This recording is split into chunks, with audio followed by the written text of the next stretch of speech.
I feel like I've never told anybody how good I was at baseball. Like, I used to be like really, really bad. Like when I first started, I was like swinging, but like spinning and then like swinging. I don't remember even swinging for the first time, but like when I was in T-ball, I wasn't that good. When I was in coach pitch, I was like really good at hitting, but not good at catching. Now I'm in single eye. I'm really good at catching. And I think I'm first one to learn how to catch pop flies. Like I practice with my dad. And I'm really good at hitting. So one thing, if you remember when you were in T-ball and you were in coach pitch, you used to get like really like upset sometimes. Yeah. At practice. You would get really upset and you like maybe wouldn't want to play because you would get so hard on yourself if you didn't hit the ball hard or if you didn't catch it or if you didn't throw the ball in the, in the circle net, like you'd get really upset. Do you remember that? No. Yeah, you don't? I never put my mind on it. That's why.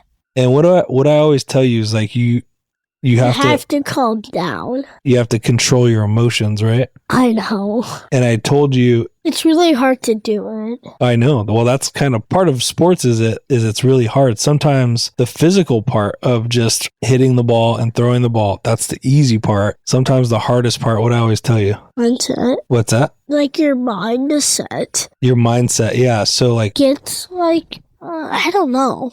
I tell you that it's a mental thing, right? Like you have to control your emotions mentally, right? And so there's one thing that you do now that you learned that I think helps you a lot. What is it?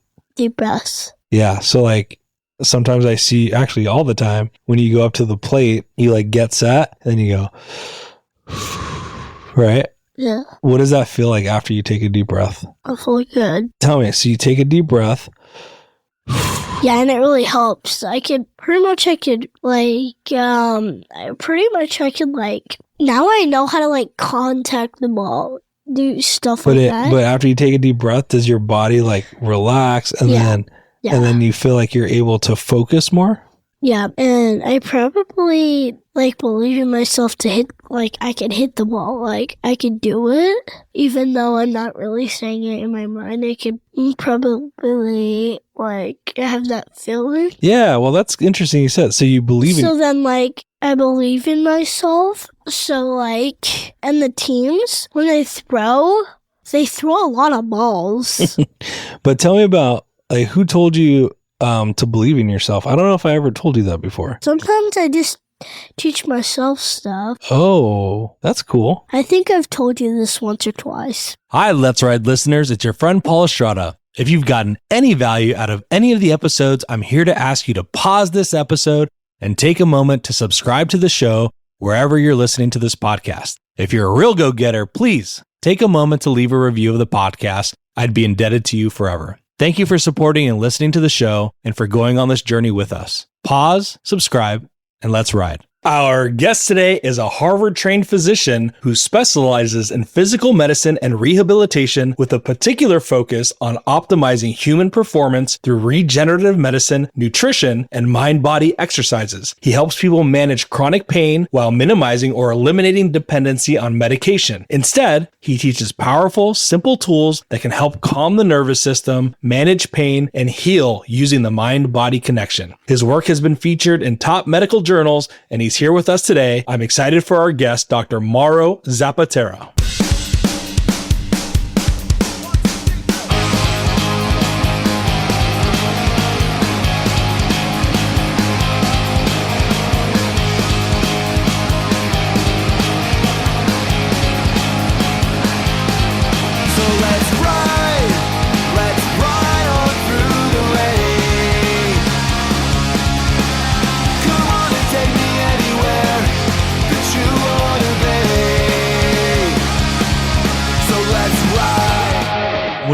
think about your just upbringing, and you had mentioned in a previous conversation that you come from a very well-educated family, as I recall. Do you feel like in your upbringing, you were always kind of on this trajectory where, you're going to become a very well-educated person? You just had that pedigree and that was kind of a foregone conclusion? Or did you have any bumps and maybe a more windy road than I might think? A lot of bumps and windy roads for sure. I spoke Italian first. Italian was my first language. My parents spoke Italian at home. So I actually didn't learn how to read English until I was about like 6 or 7 years old. And I was in first or second grade and I didn't have a very good English. I couldn't read. I didn't have a very good English vocabulary. And I was in the lowest reading group. I never did well in reading. For instance, I never did well in English. It was very challenging for me. I had to do a lot of tutoring, like extra tutoring to even stay on par with my classmates in elementary school and in junior high school. It was always one of those things where, I never really thought of it. I loved playing soccer, to be honest with you. Yeah. And if you asked me, I wanted to be a professional soccer player. And yet, I think as you're growing up, you kind of start to understand yourself a little bit more and you start to see the world and you start to kind of be the inquiries into yourself and into others. And I started becoming more and more fascinated with who I was and how this body formed and stuff. And then it just recognized it was my sophomore year of high school where it was like, oh, if I want to go to college, I actually have to start getting good grades. And that involves changing some of the things that I'm doing, including, studying at home and things like that. And so it was really my sophomore year in high school, that things sort of shifted for me a little bit. And I started focusing a little bit more on academics. But my trajectory was, I loved playing soccer and I was offered a spot on the University of San Diego soccer team. And the choice at that time for me was, do I want to play soccer at University of San Diego, or do I want to go to UCLA and focus on academics and play soccer as a club sport? Or, right. I wasn't going to walk on to the UCLA soccer team. They were significantly better. I just made the decision that I was going to go to UCLA and focus on academics. Sorry, given what you just said, where soccer was such a big part of your life, did you struggle with that decision, or was it pretty clear at that point that you decided that you needed to put more weight on the academic side of things? It was definitely a decision of, do I want to play soccer or do I want to go to academics? But I really felt like there was a knack for math and science. Mm-hmm. There was just sort of this understanding of math and science, even going through high school, junior high school. Math and science were pretty easy for me in terms of understanding those concepts. If you think about math, it's like, it's a language in and of itself, but it wasn't reading a book. It was reading it in a different sort of language. So it just made sense to me. Okay. For some reason, where for some other people it didn't. And I really liked interacting with people. So even in high school, I started tutoring other kids. I really enjoyed education, educating people or trying to make things simple. Like it was like taking a complex issue and making it simple. Mm-hmm. That started in high school. And so, so math and science were okay, but everything else, English and reading and comprehension. If you gave me a paragraph to read, my comprehension of it was absolutely poor. Mm-hmm. And that took a lot, of struggles and a lot of extra summer classes and tutoring and stuff like that to get me even to par. And right now I still joke with my kids and family, I say my son's read more books than I have because he loves to read. I've read a ton of textbooks, right? It's like that was a book that I read, or journal articles in Science and Nature and Cell and things like that. So I very rarely picked up a book that was fiction. Okay. All my books were nonfiction. There was always some sort of factual, it was a textbook or something about something about the human body or something like that. It wasn't a story. For some reason, it was like I would get lost in stories and it'd be words put together for me. And so I just didn't really understand it. Or if I got a paragraph of, this is what the cell does, this is inside the cell, I could get it. Well, that makes sense because you ended up getting a Bachelor of Science in molecular, cell, and developmental biology. So I think that goes very much in line with what you just said. But I get, that is such a, when I read that degree, I had never heard of anything quite. I mean, I've heard of biology, obviously, but some of the other adjectives there are a little bit more foreign to me. As somebody that's still, I mean, at this point, you're still young. You're 18, 19, 20 years old, picking major like that. What was kind of the impetus or thought behind going in that direction? Had you been exposed to that type of subject matter before? Or like, how did you get pushed in that direction? Yeah, great question. Fascinating, because I actually was contemplating a math major at UCLA. So I entered UCLA thinking I'd major in math and possibly go into economics. Okay. But yet I was always interested in science and medicine and like how the body works. So essentially what I did is I took all the top math and science classes, thinking that, okay, I'm either going to become an engineer, a mathematician, some sort of economist, or I'm going to go into science and stuff like that. And so that was the base. Those classes were like the base. That was like the base, the foundation for anything that was more scientific. And so it wasn't like I had to decide too early on.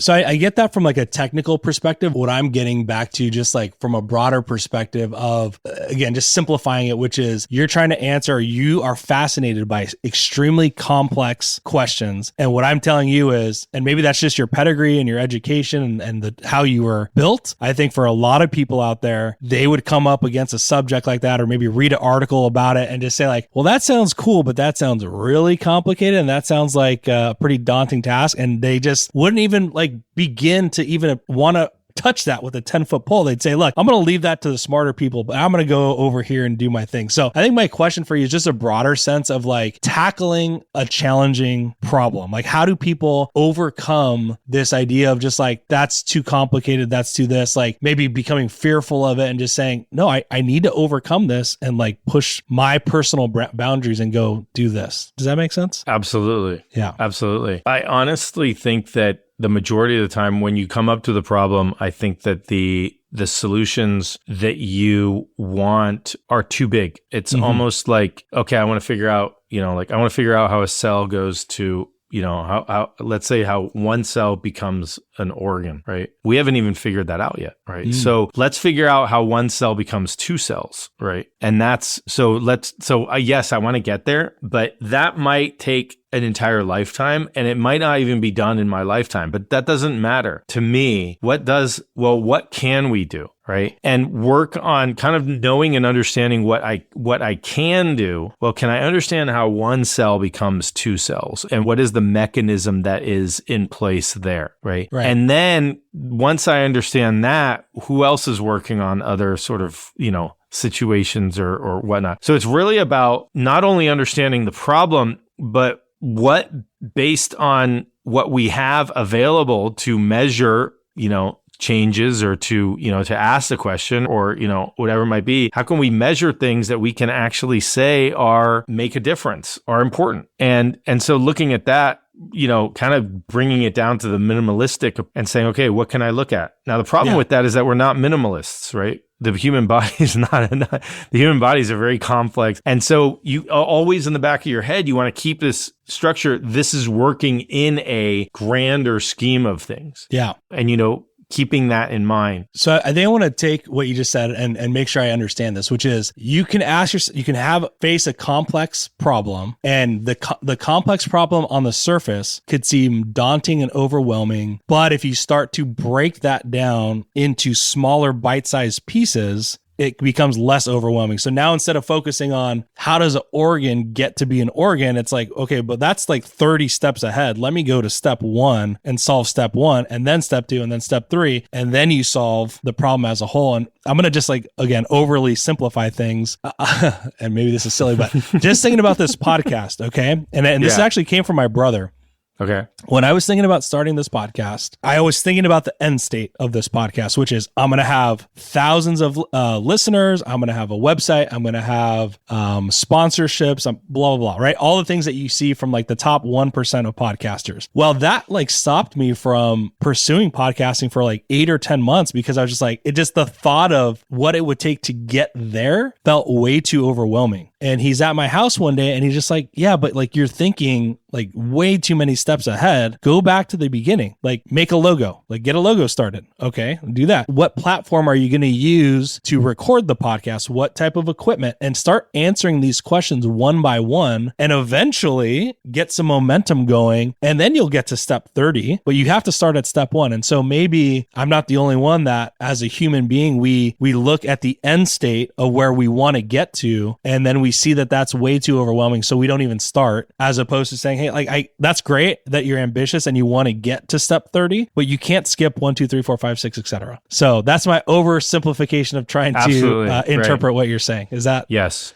Yeah. And, there's fables and stories about this. It's sort of like, two people are walking on a beach and they see 1,000 starfish that have been, washed up on shore. And, two people are looking at each other and goes, my goodness, look at all these starfish. They're going to die if they don't get back into the water. And one person says, well, there's too many. We can't do anything about it. And one person, and the other person takes one, throws it in and goes, well, there's one. Yeah. And, and that's one. And what we use, one of the things that we use in clinical practice is the SMART goals. I don't know if you've ever heard of that I'm aware of that. Yes. Yeah. So those are actually really good because, what you're saying is, here's my end result, right? A million views or, X, Y, Z. And yes, that's a good end goal. A lot of people that I work with in clinical practice, for instance, they say they want to lose weight. And I go, okay, well, how much weight you want to lose? 50 pounds. Okay, well, that's really hard to do. So what happens when we set these, when we have these goals that are so large, it's like, it's good to have them, right? It's good to kind of set that intention of looking beyond, but it's also good to say like, what is something that I can measure right now that is attainable, right? That number one is relevant, just going through it's specific, measurable, achievable, relevant, and time bound, right? So yes, 50 pounds, but I get rid of the 50 pounds because if I say, look, I want to lose 50 pounds, well, by when, right? And a lot of people I know are like, well, in 2 months or 3 months. No, 50 pounds we might get to in 3 years, right? But what can we do in a month, right? Can we lose 2 pounds in a month? What is it that is attainable and very specific to you and measurable? You get on a scale, you weigh yourself, right? We know what your weight is now. We have a goal. It's time bound in that you have 30 days, right? So like even saying, look, I'd like to get 5 more subscribers in a week, right? I don't know if that's attainable, right? Or achievable, but based on what you might know it from your perspective of, well, I could get 1,000 by next week, right? Or 5. What's a number that you feel? What happens when the number is too big is we actually set ourselves up for failure. Right. So how do we set ourselves up for success? If I have 10 micro successes, right? Now I'm feeding my system with success as opposed to, well, I tried that, failed that. Tried that, failed that, tried that, failed that. Why? Because it's like, yes, I have this goal that's out there, but what I'm hoping is much too soon, much too big, much too soon, for instance. And there's a book on this called Atomic Habits too, in terms of, and so I like that because I call them, in my clinic, I call them nudges. Like, how can we nudge you, right? What's a little nudge? What's a little, and this is the same thing with SMART, like what, and if you think of like atomic, right? Like an atomic habit, it's not, I'm going to run a marathon tomorrow. It's, I'm going to walk 5 steps tomorrow. Right. Can I walk 5 steps? Right. Awesome. I got 5 steps. Now give yourself a pat on the back, right? Throw yourself a party because you got 5 steps, right? Now, can you get 10 steps? Okay, well, I think I can get 10 steps, right? So then do that, right? And now all of a sudden your 10 steps goes to 3,000 steps. Yeah. And so I call them nudges. Other people call them atomic habits, right? What sort of atomic habits? What are the tiny little practices that you put into place that atomically you slowly change can occur? And what's beautiful about that is, even from an atomic level, right, is like you take 2, 3, 4 atoms, and all of a sudden now you're creating a molecule. And the molecule is completely different than the atom. And now you're putting molecules together, and now you're creating a cell. So it goes back to the molecular cell and developmental. Well, yeah, actually, that's fascinating what you did, like just kind of tying a bow on this and your fascination with the human development, like exactly what you just said, you know, and I love the term you use, micro successes. I haven't heard that before, but I'm going to add that to my tool belt or of terminology. But exactly what you said, like it's not like the human body creates a child with the snap of a finger. You just said one cell builds on another cell builds on another. So the body is having micro successes, and that's how it gets to making a child in 9-10 months, right? Exactly. So I love that. That's Exactly. And usually, you know, I know all my patients, for instance, you know, they want to, let's say they want to get off their medication, or they want to get better at exercising, or they want to do more mindfulness, right? And so what do? Okay, tomorrow I'm going to start meditating 30 minutes. Whoa, you know? Yeah. What can you do that you'll be successful at? And I start them off at 5 seconds. Wow. That Right? sounds Do you think- doable. Right? Yes, that sounds doable. There you go, right? I just got your buy-in, right? Yes, you did. I can do that. Okay. So tomorrow or today, right? Do 5 seconds of mindfulness. And people go, I can do that. Okay. If you can't do 5, do 1. Yeah. Right? Okay. Are you serious? Like you really start with 5 seconds? Yes. Can we do that right now then for us and the listeners? Absolutely. How do we do that? What do we do? 5 seconds. So What do I stop do? what you're doing. So pause what you're doing. Bring your attention to your breath. Okay. Done. That's And it. now proceed. That's it. Okay, guys, did you get that? 5 Don't do it while you're seconds. driving. Well, maybe you could. But point is, it's not that hard, right? And just like you said, it's just a mini. We just did I already forgot the term. Micro success. success. You just did a micro success while listening to this podcast. 5 seconds. Nice job. 5 seconds. Now tomorrow, do you think you could do that tomorrow for 5 seconds? I don't see why not. Exactly. Absolutely. And now you do it. So then I say, look, get a calendar. I don't care, right? Just put it on the wall. Every day you do it, even for 5 seconds, mark an X on that day. And you'll start seeing how your whole body starts to resonate with that micro success. You're going to start to feel joyous. There's going to be an element of natural dopamine. It's not the screen scrolling dopamine. It's not the drug induced dopamine. Mm-hmm. You look at the calendar, you go, wow, I did 7 days of 5 seconds of mindfulness. That's awesome. Yeah. Look at that. You can show your wife, you can show your kids if you have wife, or your significant other, partner, or whatever it might be. This is what I did. Now, right? Great job. I did it for 30 days. Next question. Awesome. Now, can you do it for 6 seconds, 7 seconds? Now, instead of 1 breath, can you take 2 breaths? Yeah.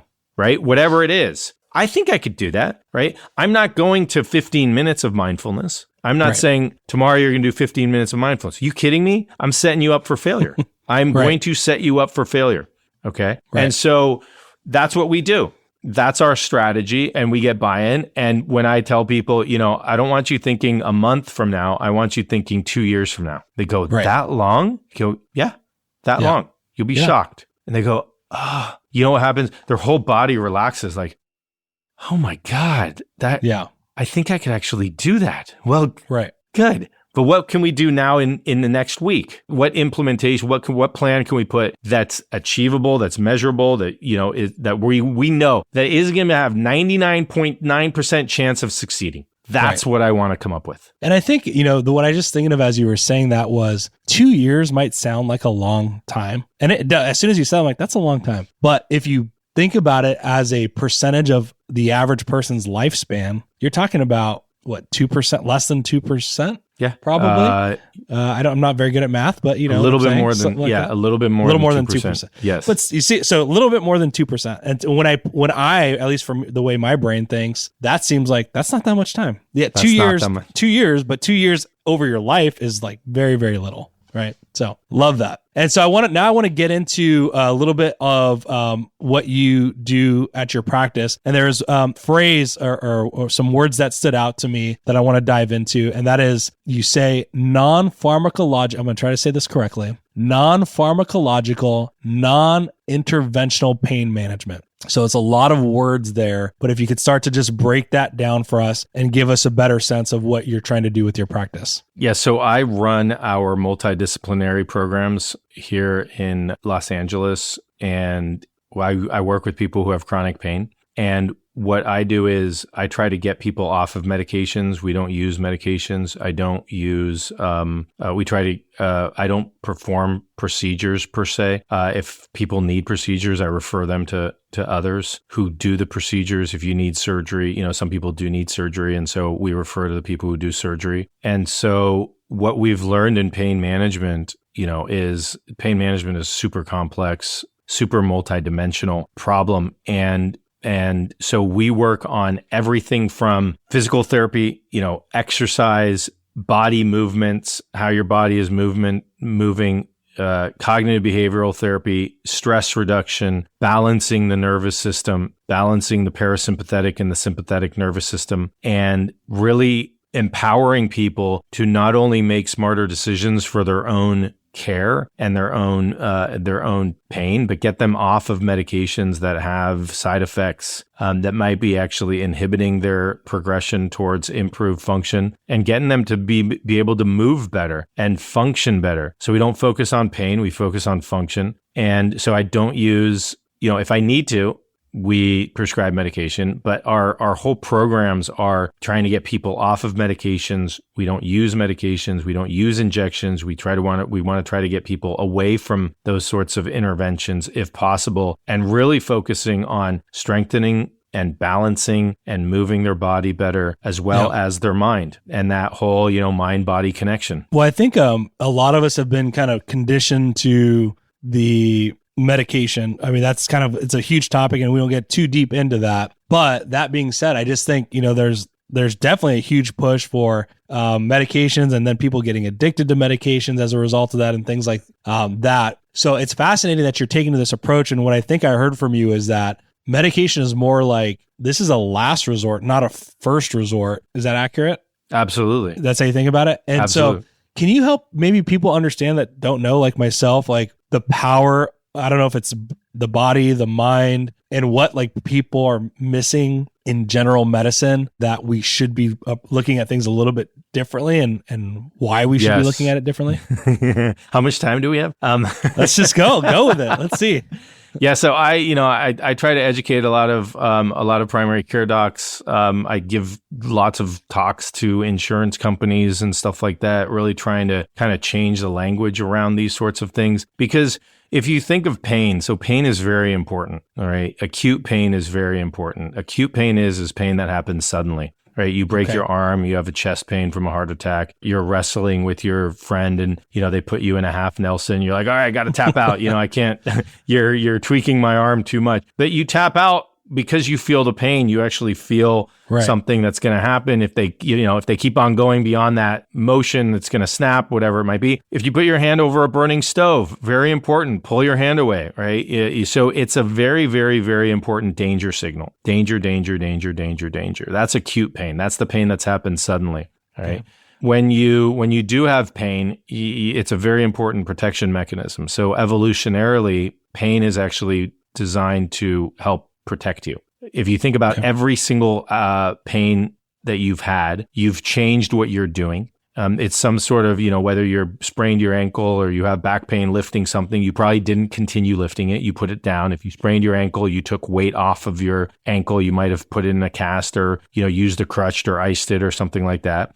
Right. If you broke your bone, you stopped. You might have had to go to the emergency room and get it repaired. If you're having a heart attack, you have to get it revascularized. It's all these sorts of things, right? So you're going to change what you're doing. It's a very, very important protection mechanism, and it's a very important sensation. The sensory input, right? So pain is defined as an experience. Never thought of it that way, but makes sense. All right. So when you feel pain. Right. So one of the things that we separate what we call nociception, which is the sensory nerves sending information up to your brain. And those are like stretch receptors that you notice stretch, acid or pH receptors that you notice, acid and base changes in your body, temperature receptors, cold, ice, heat, et cetera, mechanoreceptors. So there's various receptors that are sending information to your brain. When if we do the study, for instance, where you're a perfectly healthy 20-year-old human being, and you have absolutely no pain, and we stab the bottom of your foot, let's say, Many nerves are going to be activated. They're going to go from your foot to your spinal cord, from your spinal cord up to your brain. We now know that there's over 48 areas of the brain that light up when you have acute pain. And a lot of these areas are actually processing emotions, processing our memory processing areas, emotional processing areas. And that is when you generate the experience of pain. Yeah. Because actually after all 50 areas are lit up and you create an experience of pain, you're going to feel what we call the unpleasant sensation in your hand. Let's say you crush your hand or you stab your foot. You're going to feel the unpleasant sensation, but the pain is actually an experience, and it's an emotional and sensory experience that is created by the brain. So everything that we do is actually trying to change that experience. Can I give you an example real quick? I just want to make sure we stay on the same page here. So, and again, I'm going to overly simplify things as I can. Yeah. So my son's in his first year of kid pitch baseball, which means it goes from, T-ball and then the coach is throwing to now you got a 7-year-old kid throwing a baseball at another 7-year-old kid. You can imagine some of the things that happen. Unfortunately, they're still learning their bodies and they tend to hit the batter. And I remember early on in the season, a kid getting hit with the ball. And what do? The first thing they do is they just immediately start crying, and it's like they're inconsolable. They go back to the dugout like they probably are scarred for life as far as baseball is concerned. Sometimes the parent can push them back out there eventually, but it's like this big, huge, dramatic ordeal. And what I found, I was at, his game yesterday, and a kid gets hit, and you could kind of see him pause and like kind of thinking to himself first, like, okay, I just got hit, but he's processing, you could see it processing in real time, and he decides not to have the same reaction. It's like, okay, this isn't so, I've had this experience before, it's not so bad. And he just continued on with the at bat. And that was from like over a period of 5 weeks, like that transformation. So again, I know I'm oversimplifying, but can you like speak to what are you seeing in that situation? That's exactly it. Okay. So can you explain like what do you think happened with that kid, his body or his mind to allow him to change his reaction? Yeah. That's a great question. You actually said it and saw it in real time. That is sort of like perfect pain management right there, right? Did he feel he got hit the first time, right? And what happened? Maybe that was the first time he's ever been hit and kicked. Exactly. And it was, and the response, right? Yes, it hurt. Okay. But what was the response? What was the experience that everybody had to deal with? Sort of a catastrophizing, this sort of he got hit by a bus. Exactly. Yeah. Right. And you're thinking, do we have to bring this guy to the emergency room? Did he just break his arm? Right. And you look and you can't even see a bruise. Right. Right. Yep. That's exactly what I'm talking about, is that experience that he went up to his brain, right? That was then created, and emotionally, it's the same areas of the brain that process emotions, that process pain. So emotionally, he lost it, which then triggered the areas of the brain that perceive pain to be heightened. And now, because you emotionally lost it, what happens to the pain response? You're actually going to feel as if you're in more pain. It's sort of like escalating it all. And it's like a snowball effect. Exactly. Yeah. We've all done this, right? Now you saw the other scenario. Okay, he goes and sits in his dad's lap, mom's lap, whatever, and maybe they console him, they put ice on it, they rub it, and I'll get into all that if you want me to. And then he's fine, right? I don't know if he comes back or they kind of talk about it, or, maybe they even go home and they practice him getting hit by pitches, right? Because look, they're like, look, I know that this is going to be sore, but we don't have to go to that extreme, right? So it's sort of like another level. Right. In the next situation, he gets hit, okay? Right. Does he feel an unpleasant sensory experience from the being hit? Yeah, he does. Yes, absolutely. Right? Yep. Yes. Mm-hmm. Okay. So we all agree, right? That I could say, that hurts, right? What does it feel like? It's a Charlie horse, right? It's a clubbing. Okay. Then you saw it. It was like, then he was processing it. It was almost as if he could say, okay, I'm not going to allow this to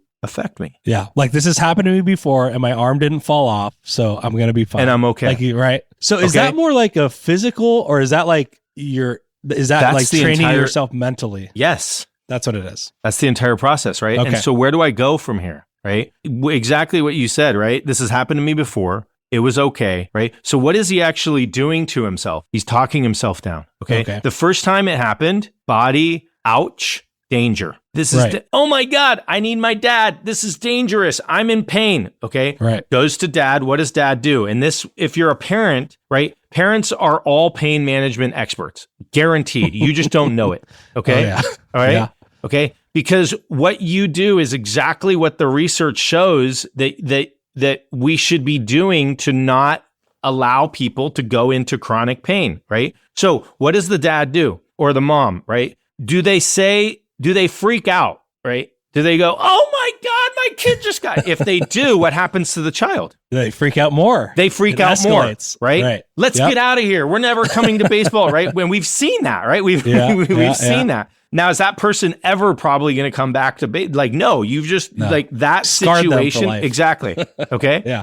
You probably like, okay, I recognize that my son is having this experience, right? And so what you're trying to do is you're trying to make them recognize that it's not dangerous. And so for them, it's dangerous. They're elevated. Their nervous system has been elevated. And even if you remember your kids walking and falling on the ground, right? And scratching their hands and let's say they're learning how to run and they're running ahead of you and they fall, right? Do you run over to them and freak out? No, right? definitely not. In fact, you want to maybe even look the other way and kind of even if they look right, if they see your expression, if they see your experience, they don't actually know the first time they don't know what to experience because this has never happened to them before. Right. Right. So if you come in and give them an experience, give them a reaction, oh my God, mom or dad, the most important people in my life have this shocked expression in their face. This must be really serious. I'm going to have that same expression, boom. Or, right, you look away and you go, okay, let's see what they do on their own, right? And sometimes you look and you're like, oh my God, that was a really bad fall, right? And you're kind of like holding yourself and they get up and they brush it off. And you're like, right. Oh my God, did they just get up and brush it off? Yeah. It's incredible. And then you go look at their hands and they're like, oh yeah, like I scraped my hands. You're like, wow, good for you, right? Or other scenarios where, they scrape their hands. So let's say they scrape their hands, right? And you come up to them. You don't freak out. What do you tell them? Like, first of all, you're okay. You're fine. Why are you saying that? You know that they're okay, right? Right. Right. What you're doing for them, they're triggering a danger response. You're saying the most important person in their world, right? They're infants, they're young kids, they're learning how to walk, run. You're telling them they're okay. Right. You're okay. You're okay. It's a little boo-boo. Yes, it might hurt, but you're okay, right? You continue to bring down the danger response. Essentially what their nervous system is hearing is, yes, it hurts, but you're okay. Yes, it hurts, but you're okay, right? Now, let's say they continue crying. Okay. And we've all done this. We just don't even recognize it because it's so natural for us, right? They continue crying and you're like, oh, and now maybe in your head, you're thinking, should I bring them to get an x-ray? Not sure. It doesn't look that bad, right? Even if they broke a bone, I always say this, right? Even if they broke a bone, what are you going to say? Right.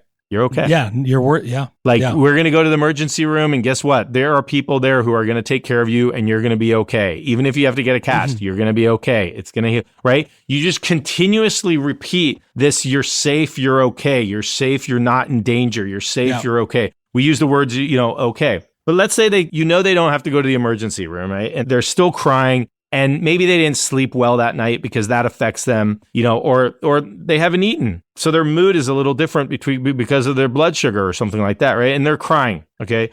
What do? You're okay. You're okay fine. again, right? And now they're still crying. What else do you do? You might like rub their back. Exactly. Or just, something like that. Yeah. Right. Yeah. Social.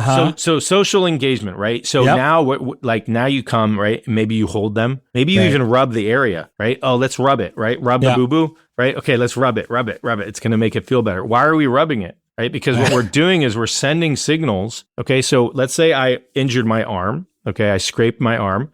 Okay. So there's signals that are being sent to my brain from my left, I'm just going to use my left arm. Okay. There's signals that are sent to my brain that say, okay, there's tissue damage that occurred. But the dad or mom knows it's okay. We don't need to go to the emergency room. Child still feels it's dangerous. And then you rub it, right? What you're doing with rubbing is you're actually sending the brain a different signal. You're sending the brain the signal of touch. Now the brain, what you're actually doing is you're scrambling the signal that's going to the brain. The child can't recognize that they're scrambling the signal. And so the painful response will diminish because you're sending another signal. touch, ice, heat, whatever it might be. You're rubbing it. You're saying, even rub it faster, harder, right? Right. And so you're bringing in other sensations, other vibrations, and mechanoreceptors are being triggered, scrambling the information that's getting to the brain. You're a perfect pain management. I guarantee you. Right. So what's interesting about this as you're saying it is as you get older, then like just tying it back to where we started this conversation, which is now I'm an adult. I'm going to change the scenario this time. Now I get in everything. Well, that's what I'm saying. So I get in a car crash, right? Maybe a minor, nothing crazy, right? But I get in a car crash and my back is killing me. It's not like I'm calling my mom and dad and they're telling you're Paul, you're going to be okay. You're going to be right. So like that component of it is now gone, right? You maybe don't have that parent or something to do that. But you were just doing that for your kid, but yet you can't think to do it for yourself or something, right? So is that, I'm assuming that you're repeating what I'm saying. So that's common, right? So like how do we tie that all back together? So the first thing you want to do is make sure that there's nothing dangerous going on. So that's why you might, hey, you know what? I just was involved in a car accident. Let me get the x-rays. Let me get an MRI. Let me make sure there's nothing dangerous. What the problem is that if you see something, right, is it dangerous or not? And that's where we all differ in terms of, from a clinical perspective, what is actually dangerous, right? Arthritis for me is not dangerous. For instance, it might be painful, but it's not dangerous. But yet a lot of people sort of see, you got these degenerative changes, we need to do something. Well, do we need to do something? I know you're in pain, but I'm going to tell you that there's nothing dangerous, right? So yeah, you're in a car accident. Are you stressed or traumatized by the car accident? Yes.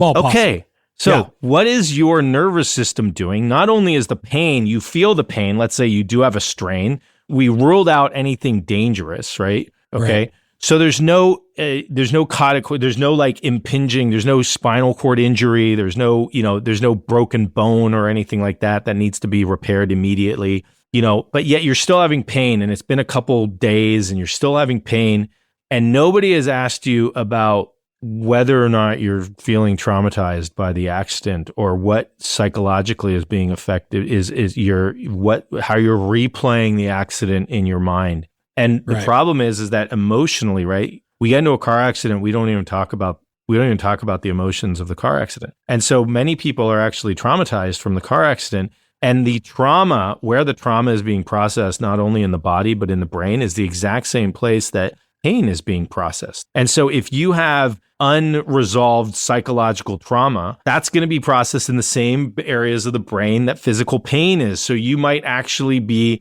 they're linked. We just coupled them. They're linked in the brain, in the body. What we need to do is that's why we do the treatments that are multidisciplinary, where if you are in a car accident, first thing, right, is you want to make sure that you're safe, right? You're okay. You really have to do the exact same thing. Did something dangerous? Can I move my arm? Am I paralyzed, right? If you're paralyzed, ambulance has to come. You've got to go to the ER, right? So many people, if you can't determine that, then that's where the ER docs, that's where the ambulance comes in and helps determine, if you lost consciousness because of a head injury or something like that, that might be dangerous. We need to get a CT scan or something like that. But if you have it, you get mild fender bender, you're shocked, you feel a little pain or, whatnot, you've got to start telling yourself you're okay. Even at the scene of the accident, I recommend people saying you're okay, right? Yeah. And so what happens is when you're traumatized, right, you go into survival mode. And survival mode is fight, flight, or freeze, which is the sympathetic nervous system. And many people, when we are in a car accident, we trigger the sympathetic nervous system. We're very stressed. It's a very stressful response, and we don't have any way of actually calming the sympathetic nervous system. And this is what happens with people in chronic pain as well, is that their sympathetic nervous system is overly active, and they don't have any exercise or practice to bring on or balance their nervous systems. Even in a car accident situation, right? Having practices that you've done prior to help regulate your nervous system will start to bring balance immediately to your nervous system so that you don't just trigger the fight or flight response and stay in that elevated fight or flight response for many, many days, weeks, months, or years and never gets regulated, right? So, there's actually a term. If something's going on, I'm like, hey, shake it off. Yep. Right? That seems sort of like demeaning, doesn't it? Dude, shake it off, man. Like, not, all right? Yeah. Interestingly, the way that I see it is there's a lot of studies in trauma. Peter Levine's written books on it, Waking the Tiger, on trauma resolution and, studying animals and especially like a gazelle if it gets chased by a cheetah, right? So imagine you're a gazelle getting chased by a cheetah and you win. You get away from it, right? Was that a stressful situation, being chased by a cheetah? Yes, it was. Okay. Absolutely. Now they win. The cheetah's lost, can't find them, lost sight. The gazelle feels like they're safe. You know what they do? They shake. They shake. What are they doing? They're actually releasing the excess energy that's built up in their body from the stressful response. Wow. Okay? Wow. Mm-hmm. So like starting to like even like small little movements in your body, because what happens is sort of the, with the impact, right? All of a sudden you tense up. There's a huge energetic force going into your body. The impact, even like making sure that there's nothing dangerous, and then telling yourself you're okay if you know that there's nothing dangerous, telling yourself you're okay, that you're safe. And honestly, actually starting to consciously remove that excess energy that just built up from that event, whatever that event is. And that involves 5 seconds of mindfulness, breathing, right? When we focus on our breath, that's an automatic switch into the parasympathetic rest and digest nervous system, right? Taking sighs. Huberman has published on the physiological sigh, right? If we sigh, even a physiological sigh, you do it all the time when you're stressed, right? You go, Absolutely. right? Why are you doing that? Because that's actually the body's way of regulating itself. Okay. Huberman published a great paper on the physiological sigh. It's an inhale in, hold, a smaller inhale in, and then a longer exhale. And that's it. So it's like a 1 second inhale, a 0.25 second inhale, and then, and so it's, you see how the exhale is longer than the inhale? It's a big inhale, stop, a smaller inhale. You're kind of like expanding the lungs even more, exhale. Great regulator of the nervous system, right? By expanding the lungs, the cavity, right? That's part of the response for our parasympathetic nervous system to actually be activated and our sympathetic nervous system to calm down a little bit. Physiological sigh was studied. You can do this as little as 2 minutes, up to 5 minutes. You'll see you can even do this if you're not involved in a car accident, if you're stressed, if you're watching your kid pitch at a kid pitch game, you can do that. Oh, that resonates with me. You can do the physiological sigh and just see what happens with your nervous system. That's funny. Right? So breathing techniques, what I said, shake it off, right? Movement, right? A little bit of like where you're just sort of like moving. And I do this, you sit quietly and you just notice, like, does your body twitch? Does your body have a desire or want to twitch in any way? Even just letting your arms sort of like, shake off to the side. If you've been involved in something or you feel stressed, even just coming in, doing a physiological sigh, paying attention to your body and allowing it to just sort of like move and what you're doing is you're getting rid of the excess energy that has built up and is being held in your body that is not being released. And so you really want to do this, you want to do these activities and then also tell yourself that you're okay. Well, I want to, so as you were talking, I was thinking about my own experience of this. So I remember about 20 years ago, I got in a pretty bad car accident. The roof of the car actually caved in such that I couldn't see my hands on the steering wheel, but it didn't actually like touch my head. So it was really like almost like a can opener. I ended up breaking my right arm and, obviously got a cast and got that addressed. But one thing that even still happens to this day is if I'm driving on that freeway, my body almost knows exactly where that accident happened. Like the off ramp, I remember the off ramp. I remember exactly where I was. And even this 20 years later, I will drive past that and it may not be as big of a deal anymore, but it will at least like trigger a very brief, like, oh yeah, remember when this happened right here? And then I continue on with my day. Now, when that happened, like the year after, 2 years after, like it would be like, I could feel my body like tensing up, like remembering exactly what happened in that moment. Now, 20 years later, but it's still somewhere there in the back of my mind where it's like, I don't feel like it impacts me day to day. Maybe it does, but to your point, it's like addressing the physical issue. Like, yes, I had a cast on my hand for 6 weeks and look, it's fine. I can have the same motor skills and everything that I had previously, but there's still this psychological piece that comes back even 20 years later. And so I think what I'm hearing from you is that it's very easy to identify and address the physical repercussions of these things much harder to uncover, dig deep, and find these psychological things that need to be addressed. And so as a result, it's like, okay, I'm going to put you in a cast. I'm going to prescribe to you some heavy drug for the pain. And boom, that was easy. I addressed that part.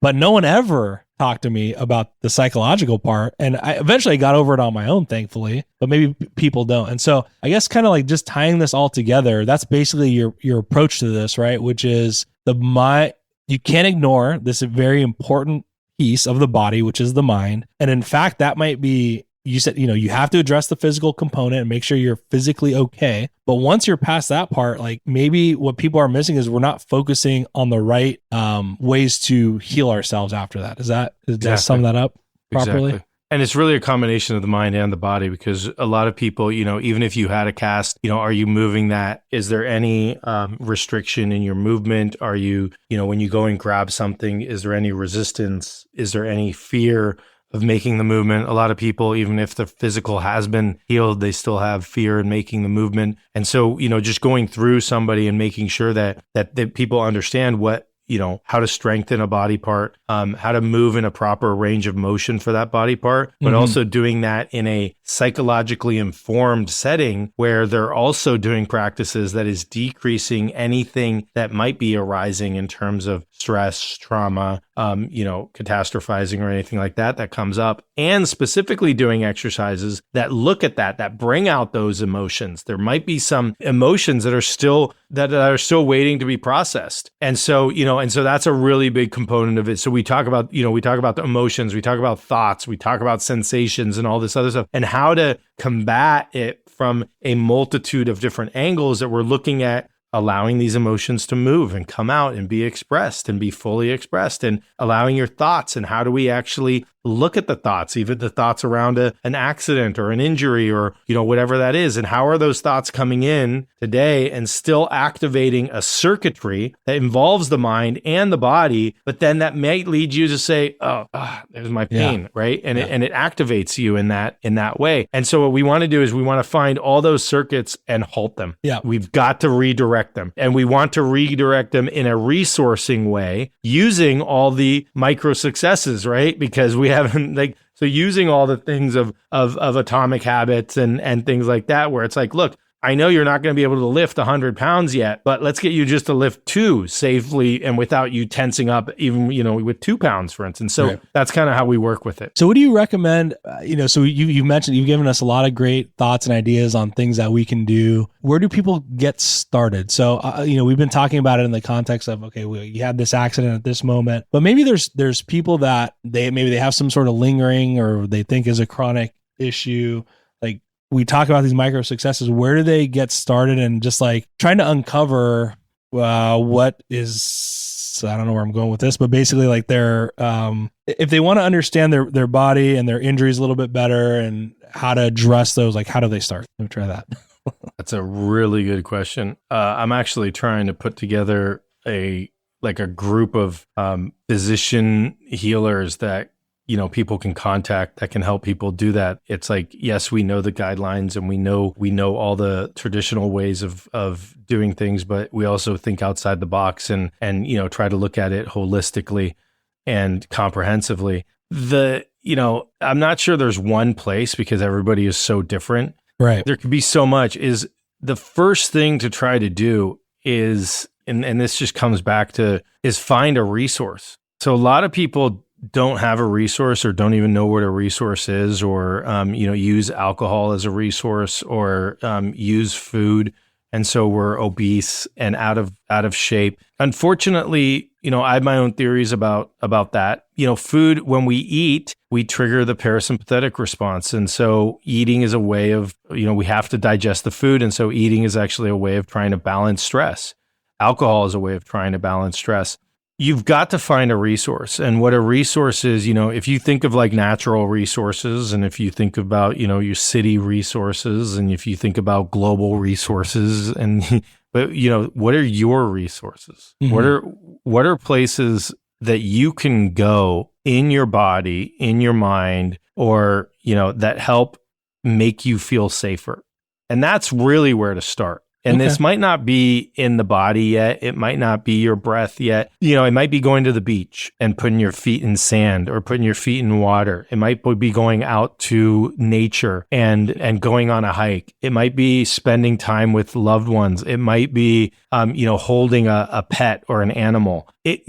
At first, finding a resource that is there all the time. And the reason I say, that's in the body or that's with you is because going to the beach, we can go to the beach and put our feet in the sand, but it's, right now I don't have the beach accessible to me, right? My friend is working, and so I don't have them accessible to me. When you find a resource that's with you at all times, that's probably the most potent thing to do, because in any stressful situation, in any time of distress, what can you do? You come back to your resource. You come back to a place that actually makes you feel safer. And then from there, asking the question, right? And some people might not have that resource and might need to go to, a counselor, an acupuncturist, a chiropractor, a psychologist, whatever it is, to help find their resource or to help find a resource. And medication might be a resource for a period of time. But knowing that, hey, I want to try anything that's exogenous and anything that's coming from outside the body, trying to understand what its effects and limitations are, and then really trying to find a resource that's within the body. Okay. And then going from there, and, especially if it's chronic pain, reaching out to me, seeing if it's an appropriate consult or something like that. But, we're trying to find like-minded people that can actually help out with these things as well. So it's a great question. I think so. It's basically just find a method to check in with yourself. Like, give yourself some designated time to just check in with yourself. See what's going on, reflect a little bit, and see where it goes from there. Get a micro win or two under your belt, see where it takes you. Yes. Awesome. Well, hey, I really appreciate the conversation, and I learned a lot. So thanks so much for your time. Thank you.